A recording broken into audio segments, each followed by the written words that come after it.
பராசக்தி உலகமாதா சந்தனமாரியம்மா, நீ பாட்டுவிக்கின்றாய், அடியேன் பாடுகின்றேன்.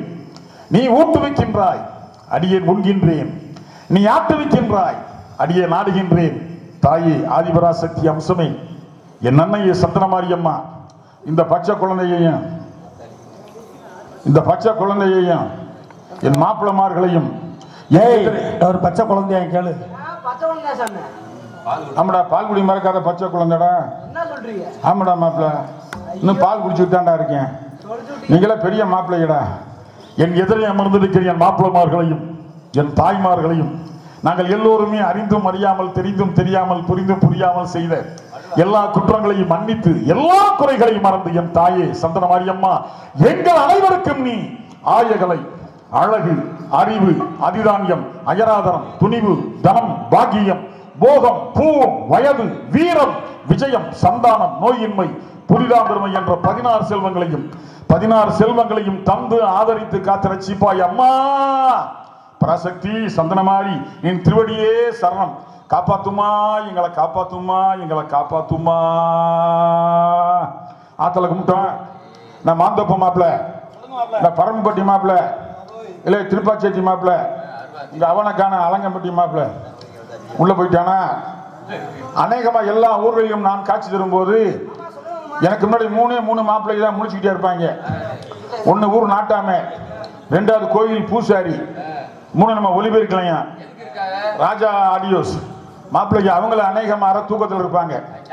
ஆனா நம்முடைய அருமைக்கும் பெருமைக்கும் உரிய நம்முடைய சுக்காம்பட்டியிலே இந்த 4ஆம் ஜாம ஆரம்பத்தில் இப்படி பேர் முடிச்சுக்கிட்டே என்னைய பார்க்கறத நினைக்கும் போது எனக்கு சந்தோஷமா இருக்கு. பெரியவர்களே, நான் யாருன்னு அவங்க எல்லாருக்கும் தெரியும்னு நினைக்கிறேன். என்ன தெரியும்? முருகன் தெரியும். இந்த முருகன் யார், எங்கு வந்தான், ஏன் வந்தான், ஏன் இப்படி புடிச்சுக்கிட்டே நிற்கிறான் வேலை அப்படிங்கிறது உங்களுக்கு பலருக்கு தெரிந்திருந்தாலும் தெளிவாக தெரிஞ்சிருக்க வாய்ப்பு இருந்திருக்காது. மாப்பிள்ள பரமப்பட்டி மாப்பிள்ள, ஏய் மாந்தோப்பு மாப்பிள்ள, ஏய் திருப்பாச்சேட்டி மாப்பிள்ள, ஏய் மாப்பிள்ள அலங்கம்பட்டி, கட்ட கைலாசம் போகும்போது கட்டைன்னா என்ன அர்த்தம்? செத்து போன உடம்பு. அதான் கட்டைமாங்க. உயிரோட இருக்கிறதான் பேரு. சமயமுத்து, செந்தில் முருகன்லாம் பேரு, ராஜா முகம்லாம் பேரு. இருக்க வரைக்கும் என்ன, செத்து போனா அந்த பேர்ல வராது. எப்போ பணத்தை எடுப்பீங்க அம்மாங்க. ஆங்கிலத்தில் கேட்ட பாடி எப்போ எடுப்பீங்க அம்மாங்க. என்ன மாப்பிள்ள, அந்த கட்ட கைலாசம் போகும்போது எதுவும் கூட வராது. எது வராதியா? பொண்டாட்டி, வப்பாட்டி, நஞ்ச புஞ்ச, ஆடு மாடு, வீடு, காடு, கரை, மச்சி வீடு, குச்சி வீடு, சின்ன வீடு, சின்னஞ்சிறிய வீடு, அண்டா பண்டா. சரி, உனக்கு நான் தனியா சொல்றேன்டா மாப்பிள்ள, தனியா சொல்றேன். அண்டா பண்டா பாத்திரம் குண்டா லொட்டு லோசுக்கு எது வராது மாப்பிள்ளை. மாந்தோப்பு அண்ணா கையில தூட்டி விட்டுருவாங்க. ஒண்ணுதான் வரும். எது? அவன் சேர்த்து வச்ச புண்ணியம். இந்த புண்ணியம் ஒண்ணுதான் கடைசி வரைக்கும் வரும். அது சரி, இந்த புண்ணியத்தை எப்படி சம்பாதிக்கலாம் மாப்பிள்ள? பண்ணவங்க மாப்பிள்ள, பண்ணவங்க நினைக்கும் போது என் நண்பன் ஞாபகம் வருது. மணிமாறன் தெய்வமா ஆயிட்டார். அன்னைக்கு பார்த்தா வாசுபதற்கான நாடகத்தில் ஒரு கொடி நாட்டம் ஒரு பண்ணாங்க மணிமாறன் என் நண்பன் தெய்வமாயிட்டாரு. மாப்பிள்ள புண்ணியம் தான் கூட வரும். புண்ணியத்தை எப்படி சம்பாதிக்கலாம்? எப்படியா சம்பாதிக்கலாம்? மளிகை கடைக்கு போய் மளிகை கடைக்காரரே ஒரு 10 ரூபா புண்ணியம் முடியாது கேட்க முடியுமா?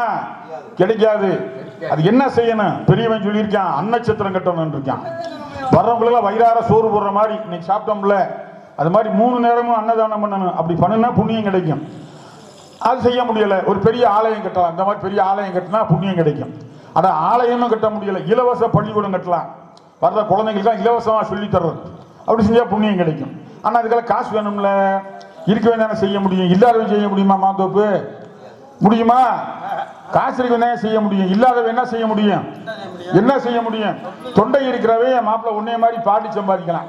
பாட முடியாத ஊமையை என்ன பண்ணுவான்? ஆண்டவன் திருநாமத்தை காதில் வைக்கலாம் இல்லையா? ஆக என் நண்பர்களே, என் பெரியோர்களே, என் தாய்மார்களே, முருகப்பெருமானின் பெருமையை, முருகப்பெருமானின் அருமையை, முருகப்பெருமானின் மகோன்னதத்தை, முருகப்பெருமானின் மகோன்னதத்தை 2 காது கொடுத்து கேட்பதன் மூலமாக 10 பைசா கூட செலவே இல்லாம புண்ணியம் கிடைக்கிறதா சொல்றாங்க பெரியவங்க.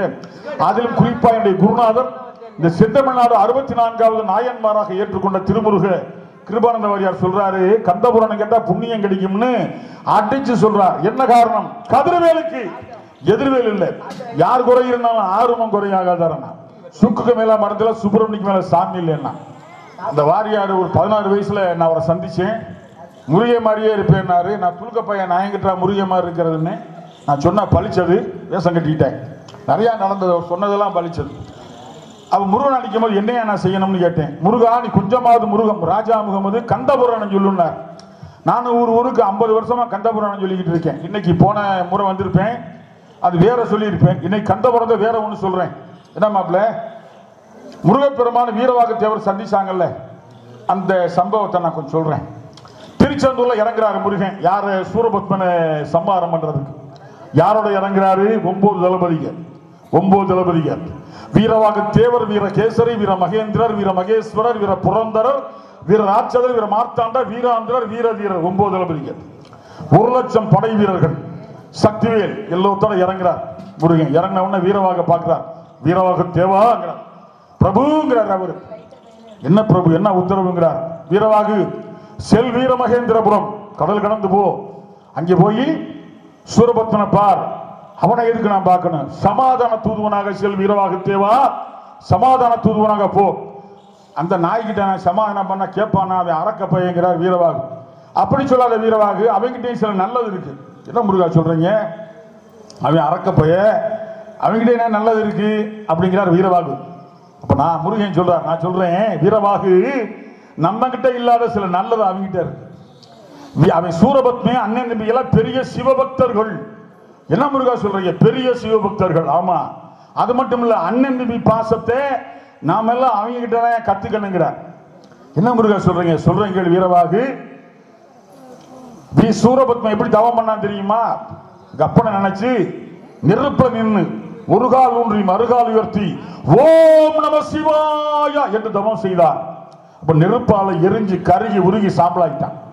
தம்பி 2 பேர், சிங்கமுகாசூரன், தாருகாசூரன், 2 பேரும் அழுகிறாங்க. அண்ணே எங்களை விட்டு போயிட்டீங்களே அண்ணேன்னு புலம்புனாங்க. என் தந்தை சிவபெருமான் ஒரு சாமியார் மாதிரி இங்க போறார். மூத்தவன் சொல்றான், தம்பி அங்க வா, ஒரு சாமியார் வர்றாரு, நம்ம அப்பா கசியப முனிவர் மாதிரியே திரியிறாருல, போய் உதவி கேட்போம் வா. 2 பேர் ஓடி போய் தாரகாசுரன் சிங்கமுகாசுரன் சிவபெருமானாகிய சாமியார்கள் விழுகிறாங்க. சாமி அண்ணனை காப்பாத்துங்க, எங்க அண்ணன் சாம்பலா போயிட்டாங்கிறாங்க. ஈஸ்வரன் சொல்றாரு, காப்பாத்துறா உங்க 2 பேருக்கு என்னடா வர வேணுங்கிறார். எங்க அண்ணனை காப்பாத்துங்க, வர வேணுங்கிறாங்க. வர வேணாங்கிறாங்க. டேய் முதல் காலில் விழுந்தவங்க நீங்க தாண்டா, உங்களுக்கு என்ன வர வேணுங்கிறார் ஈஸ்வரன். எங்களுக்கு எந்த வரமும் வேணாம், எங்க அண்ணனை காப்பாத்துங்கிறாங்க 2 பேரும். அட மடையர்களே, முதல் நீங்க காலில் நீங்க தான் விழுந்தீங்க, உங்களுக்கு வரம் கொடுக்காம நான் அங்கிட்டு போக முடியாது. என்ன வர வேணும் கேளுங்க போது 2 பேர் கேட்கிறாங்க. வரம் என்ன வரம் கேட்கிறாங்க தெரியுமா? சாமி கண்ணு முன்னாடி எங்க அண்ணன் எரிஞ்சு சாம்பல் ஆயிட்டான். என்ன மாந்தோப்பு வரம் கேட்கிறான் பார். எங்க அண்ணன் கண்ணு முன்னாடி எரிஞ்சு சாம்பலா போயிட்டான். அங்க மறுபடியும் எங்க அண்ணன் சாகிறத நாங்க 2 பேரும் பார்க்க கூடாது. அதனால எங்க அண்ணன் சாகிறதுக்கு முன்னாடி நாங்க 2 பேரும் செத்து போகணும், அப்படி வரம் கொடுங்க. சிவபெருமான் சிரிச்சார். என்னடா அண்ணன் பாசம், நீங்க தாடா பாருங்க முத்துக்கு முத்தாக சொத்துக்கு சொத்தாக. அண்ணன் எப்படா சாவா, திண்ணை எப்படா காலியாக நினைக்கும் போது, அப்படி சகோதரர்கள் இருக்கும் போது அண்ணனுக்கு முன்னாடி செத்து போன வர கேட்டாங்க 2 பேரும். பாத்தியா வீரவாகு? ஆமா முருகா, பெரிய சகோதர பாசம்னார் வீரவாகு. அப்புறம் என்னாச்சு முருகா அப்படின்னார். அப்பயும் வந்தார் சூரபத்மன் எழுப்பார். சூரபத்மா எழுந்திருந்தார். சூரபத்மன் உயிரோட வந்தான்.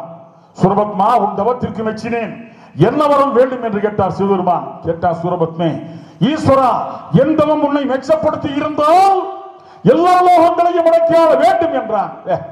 எல்லா லோகத்தையும் அடைக்கால முடியாது. 1008 அண்டம் தருகின்றேன். அண்டம்னா இந்த பூமி ஒரு அண்டம், சூரியன் ஒரு அண்டம், நிலா ஒரு அண்டம், இது மாதிரி 1008 அண்டம் தருகிறேன், அடக்கி ஆண்டு கொள்கின்றார். சரி என்றான். வேற என்ன வர வேண்டும்? சாகாவரம் வேண்டும். என்னை தர எல்லாம் செத்து தாண்டா தீரனு. என்ன சொல்றீங்க சிவபெருமானே? ஆமாடா சிவன், என்னை தர எல்லாம் செத்து தான் தீரனு.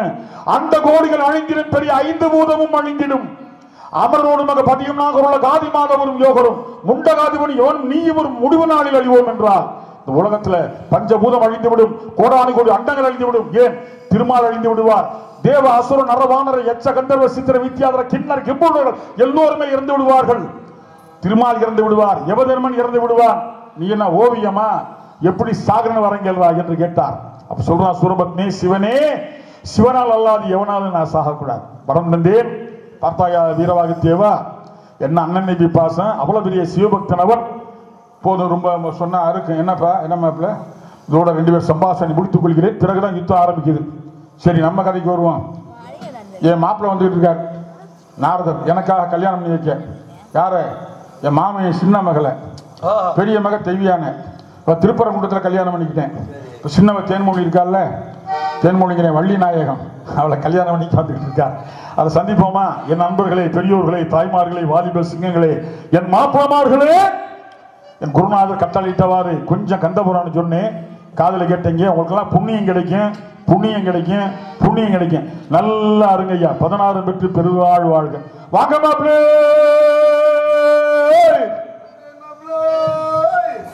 அந்த காலம் அப்படிதான் கூப்பிடுவாங்க, மைக் இல்லாத காலம். ஏ அப்படின்னா அந்த காலத்துல இருக்க கேட்கும். மைக் இல்லைன்னா எவ்வாறு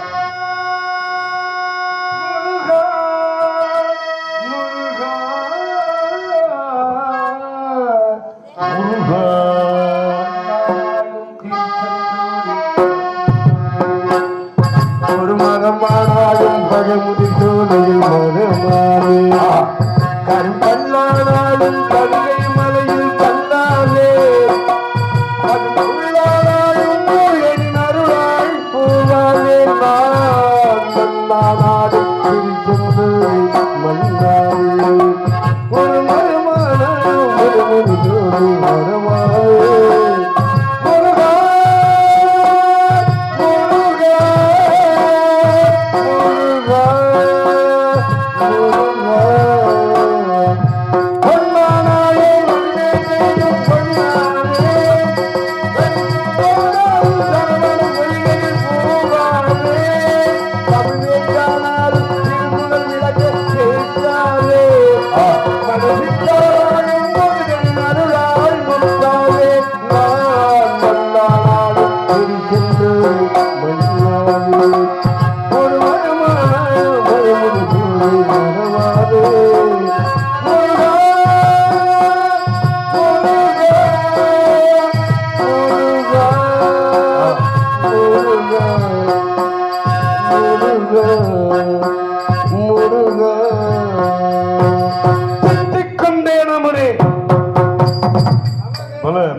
மாப்பிள்ள அருமையான பாட்டு, என் மூத்த நண்பர் டிஎம்எஸ் பாடின பாட்டு.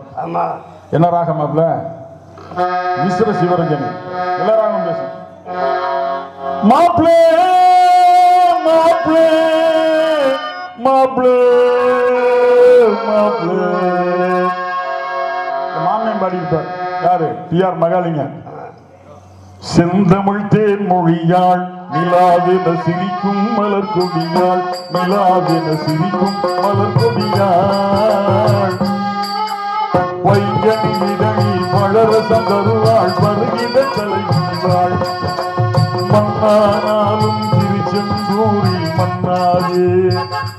இப்படி அருமையான ராகம் பாடி வந்த அருமை மாப்பிள்ளையே. மாந்தோப்பு ஏ மாப்பிள்ள, பரம்புப்பட்டி, திருப்பாச்சாட்டி, அலங்கப்பட்டி யார் வந்திருக்கிறது? என் மாப்பிள்ள வந்திருக்கிறார். என் மாப்பிள்ள ரொம்ப ஆர்வமா இருக்கா. சாதாரண மாப்பிள்ள இல்லையா? கோயிலுக்கு போறோம்ல, கோயிலுக்கு போறோம்ல, நவகிரகம் இருக்கும்ல, சூரியன், சந்திரன், செவ்வாய், புதன், வியாழன், வெள்ளி, சனி, ராகு, கேது, 9 சேலை இருக்கும். அதெல்லாம் வெறும் சேலை தாங்க. உண்மையிலே சுத்துற யாரு தெரியுமா? என் மாப்பிள்ள தான். அது மட்டும் இல்லை, உலகத்துக்கு 8 காவக்காரன் இருக்கான். 8 காவக்காரன் இருக்கு அந்த உலகத்துல. பக்கத்துல காவக்காரன் பட்டி இருக்குல்ல, அத்தனை பேர்களுக்கு சனிவாதம் உண்டு.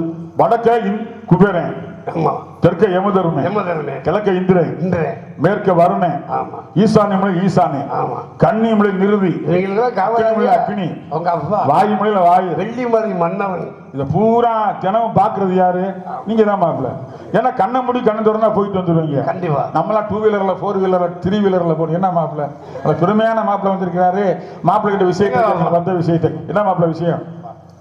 வழக்கம் போல யாத்திரை வந்தீங்களே தம்பி, அதான்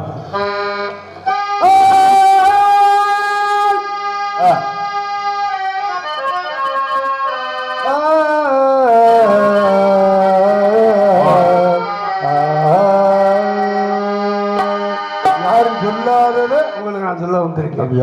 வெட்ட வெளிச்சமாவே பொன்னொன்று கண்டு பெண்ணங்கு என்னென்று நான் சொல்லலாகுமா அவள் யார் என்று நான் சொல்ல வேண்டுமா?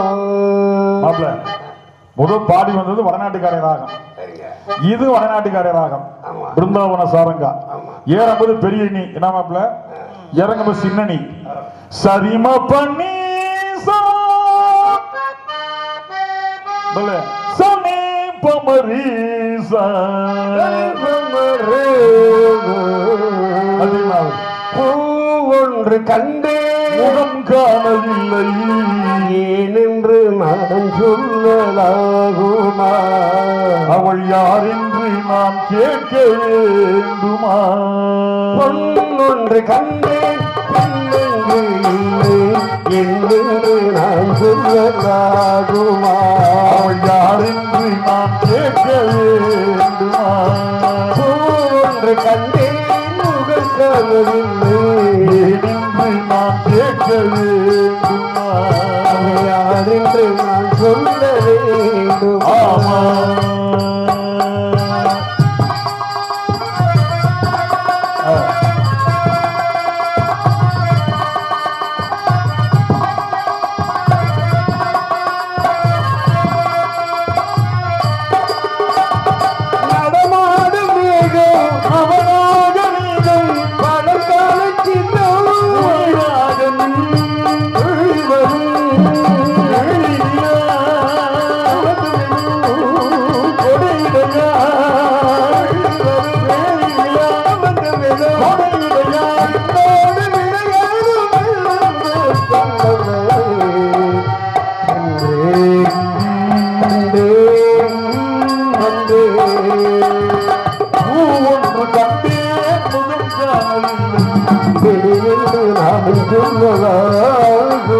அவள் யார் என்று நான் கேட்க வேண்டுமா?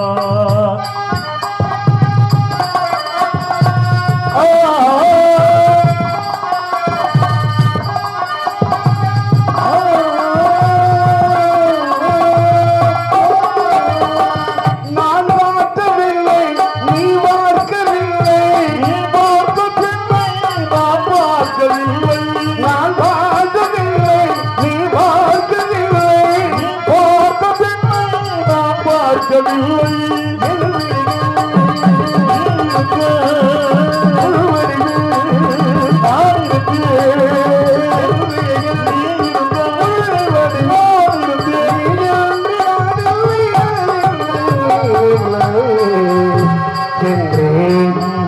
கண்டேன் வந்தேன் நான் இன்று காணில் வள்ளியை பார்த்தேன் என்று நான் கேட்க வேண்டுமா? அவள் யார் என்று நான் சொல்ல வேண்டுமா?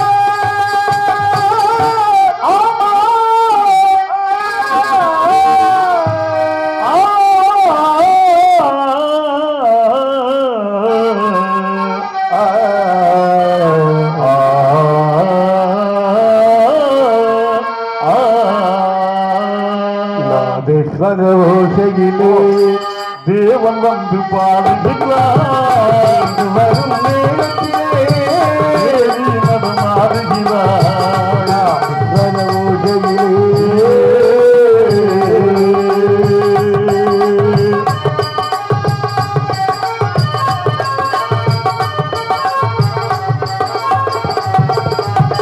மைவழித்த கண்ணிரண்டோ மண்பாக்கும் பாவனை மைவழித்த கண்ணிரண்டோ பார்க்கும் பாவனை கைவிழிக்கும் நாயகனிலே அழகை கண்டு வரும் கைவிழித்த முகமனுக்கோ கைவிழித்த முகமனுக்கோ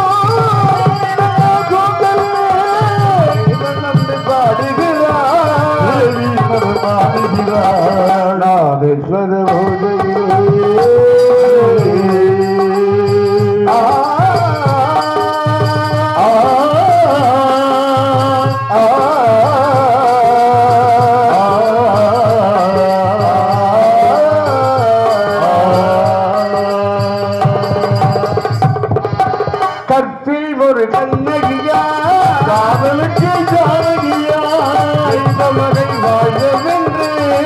தேவன் வந்து பாடுகிறார் பக்தியை காதல் கொண்டு பாடுகிறார் என்று பக்தியை காதல் கொண்டு பாடுகிறார் என்று சிகத்து மேடையிலே நடமாறுகிறார்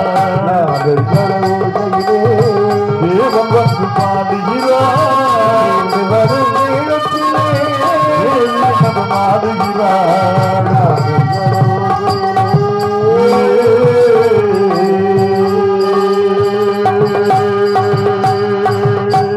கனகலங்கை பூங்குருமகள் வெள்ளியனின் பெண்மையிலால் நாடகத்திலே ஆலோலம் பாடிக்கொண்டிருந்தார். காலத்தின் தன்மை அறிந்து நான் அதை சுருக்கமாக இப்படி கல்வியை கண்டு வந்தேன் என்று சொல்லுகின்றேன். வேலவா, நான் மகிழ்ச்சிய எல்லாருமே பாட்டுக்காரங்க தான். நாங்க எப்ப யாருக்கு பட்டம் கொடுத்தோம்? பாட்டுக்கு மாறுதல். நம்ம இந்த பிருந்தாவன சாருங்க வடநாட்டுக்காரனாகும். நம்மால் ரொம்ப அருமையா அவனை விட பாடியிருக்காங்க.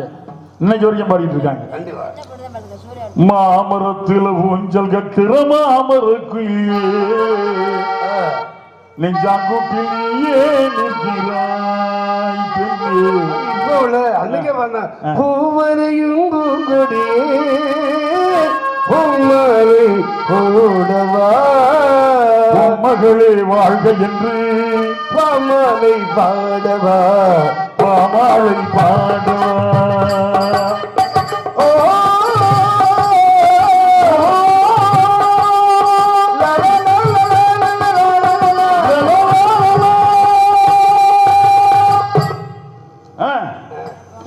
நீ வரையும் ஓவியத்தை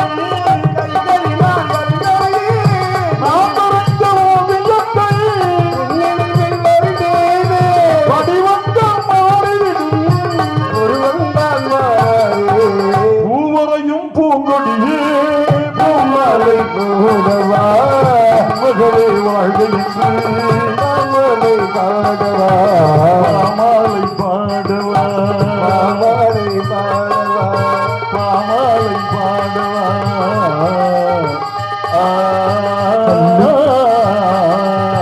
கல்லுக்குள்ளே வந்த நெஞ்சுக்குள்ளே வந்த பாரம். அற்புதமா பிருந்தாவன சாரங்க உள்ள நீங்க பாருங்க, எடுத்து கொடுக்குறாங்க பாருங்க. அதுதான் அதான் கர்த்தாரே கர்த்தாரே காமருவர். மற்றெல்லாம் ஆமா, முதுகாட்டில் காக்கை ஊக்கம் பிணம்டாங்க. காக்கை கூட சாப்பிடாத அந்த பணத்தை. அந்த மாதிரி அந்த தன்மைகளே இதெல்லாம் யார் எடுத்து சொல்லுவா? நீங்க தான் உங்களை மாதிரி முருகன் வந்தா தான் சொல்ல முடியும். எல்லாத்தையும் சொல்ல முடியுமா? எல்லாத்தையும் கேட்க முடியும்? ஏன் ராகத்தை சொல்றேன்னா மாப்பிள்ள சொல்லுங்க. இந்த நேரம் 4-5 ஆரம்பம். ஆமா, ஆடிக்கிட்டு இருக்க பேய் கூட கொஞ்சம் அசந்து தூங்குற நேரம். ஆடிக்கிட்டு இருக்க பேய் மக்கள் நீங்க சொன்ன மாதிரி அந்த தாய் மகமாயி அதுக்கு பேய் தூங்குவான். அந்த அனுகிரகத்தை நமக்கு தர. பேய் தூங்க என் தாய் தூங்க மாட்டான். ஆஹா ஆஹா, மாரியாத்தா தூங்க மாட்டான். மீனாட்சி முடிச்சிருந்து பாத்துக்கிட்டு இருப்பான். மதுரையில் வாழ்கிற மீனாட்சி தூங்குறாளா? தூங்க மாட்டா. தூங்கா நகரம்னு அங்கு பேரு. அதே போல சுக்காம்பட்டிகளை தாய் கேட்டுக்கொண்டிருக்கின்றார். அம்மா மாரியாத்தா தூங்க மாட்டான். ஆமா, முடிச்சிருந்து பாக்குற அவளுக்கு ராகமெல்லாம் பிடிக்கும். கண்டிப்பா அவ மனசு குளிரும். கண்டிப்பா மாரியாத்தா மனசு குளிர்ந்தா ஆமா. சுக்காம்பட்டி நல்லா இருக்கும். கண்டிப்பா. அதான் மாறி என்றாலே மழை அப்படின்றாங்க இல்லையா? அம்மா ஆமா. கருணை மழை ஒளியவள். கருணை மழையே மேரி மாதா கண்கள் பிறவாதே. அவ மாரியம்மா. ஆமா, அவளை மேரியம்மா ஆக்கிட்டாங்க. மேரி அம்மா அதெல்லாம் சொல்லக்கூடாது வேணா. சரி மாப்பிள்ள நல்லது. ஆமா, வேளா கண்ணியம்மா அவ. உடனே சென்று ஆ, அந்த வள்ளி என்ற கனகவெங்கை பூங்குரமகளை கல்யாணம் புரிந்து முருகன் திருத்தணிகளே காட்சி தரவே. நல்லது மாப்பிள்ள. வரட்டுமா? நல்லது. நான் வரவா? பூமாலையோடு வாமாலை வாடி வருகிறேன். புகழ் மாலை தெரிஞ்சிட்டேன் நாரதரே. நீங்கள் சேர்ந்து ஆயத்தமனுக்கு தங்கள் புகழ்வாய் நான் நல்ல. அப்ப நானும் கிளம்புறேன். பாருங்க, கிளம்புங்க. எப்படி தம்பி? அஞ்சரா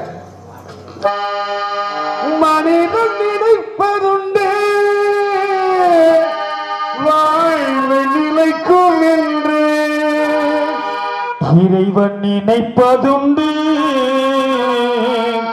பாவம் மனிதன் என்று. மனிதன் நினைப்பதுண்டு வாழ்வு நிலைக்கும் என்று இறைவன் நினைப்பதுண்டு பாவம் மனிதன் என்று. மனிதன் நினைப்பதுண்டு வாழ்வு நிலைக்கும்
அவரை விளங்குமிட்டோ பெரும் கடமை என உரைத்தோ நான்கு விளங்குகளே தினம் நாட்டியம் ஆடுகின்றோம் மனிதன் நிலை பொறுப்பு வாழ்வு நிலைக்கு வந்து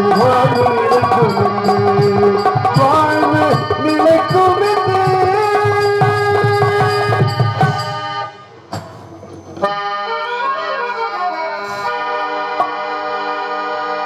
கடவுள் ஏன் கல்லானான் மனம் கல்லாய் போன மனிதர்களாலே கடவுள் ஏன் கல்லானான் மனம் கல்லாய் போன மனிதர்களாலே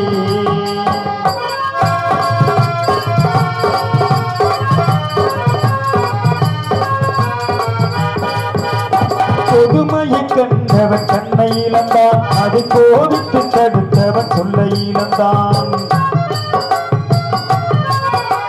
கொடுமையை கண்டவன் கண்ணை இழந்தான் அதை கோபித்து தடுத்தவன் சொல்லை இழந்தான் இரக்கத்தை நினைத்தவன் பொங்கை இழந்தான்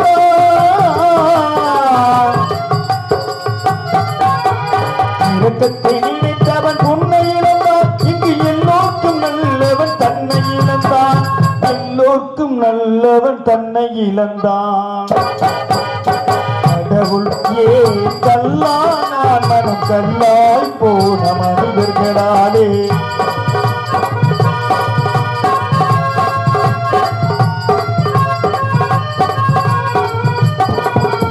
நெஞ்சுக்கு தேவை மனசாட்சி அந்த நீதி தேவனின் நரசாட்சி நெஞ்சுக்கு தேவை மனசாட்சி அந்த நீதி தேவனின் நரசாட்சி அத்தனை உண்மைக்கும் அவன் சாட்சி அத்தனை உண்மைக்கும் அவன் சாட்சி மக்கள் அரங்கத்தில் வராது இவன் காட்சி அரங்கத்தில் வராது இவன் காட்சி கடவுள் ஏன் கல்லானான் மனம் கல்லாய் போன மனிதர்களாலே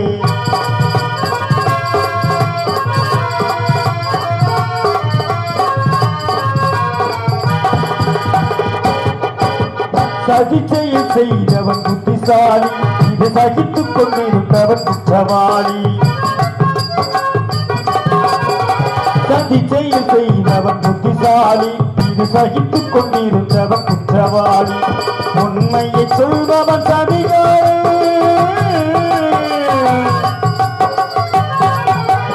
உண்மையை சொல்பவன் சதிகாரன் இந்த உலகத்தில் ஆண்டவன் அதிகாரம் உலகத்தில் ஆண்டவன் அதிகாரம் கடவுள் ஏன் கல்லானான் மனம் கல்லாய் போன மனிதர்களால் கடவுள் ஏன் கல்லானான் மனம் கல்லாய் போன மனிதர்களாலே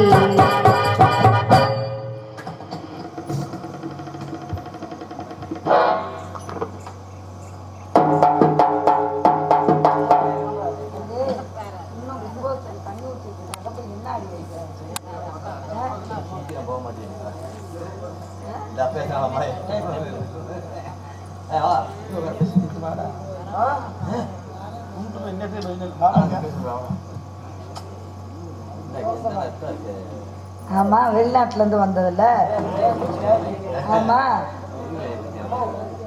என்ன என்னை பத்தி உனக்கு தெரியும் என்ன தெரியும் என்னை பத்தி